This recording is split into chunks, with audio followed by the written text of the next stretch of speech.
अस्सलाम वालेकुम। आप देख रहे हैं आलमी खबरें उर्दू।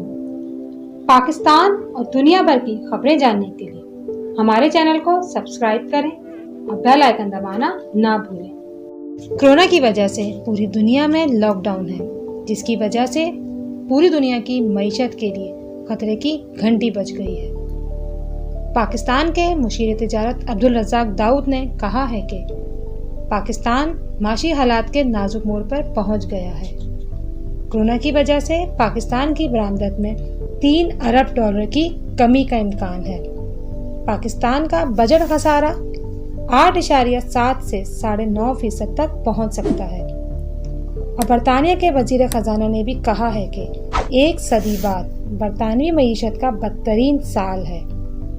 IMF ने बरतानी मईशत का इस साल का 6.5% खसारे की पेशगोई की है। अक़वाम मुत्तहिदा ने टास्क फोर्स में सिफारिश की है कि 25 ममालिक ऐसे हैं जिनकी मईशत को इस्तेहकाम की ज़रूरत है, इसलिए IMF फौरी मईशत के लिए ज़रूरतमंद ममालिक की मदद करे।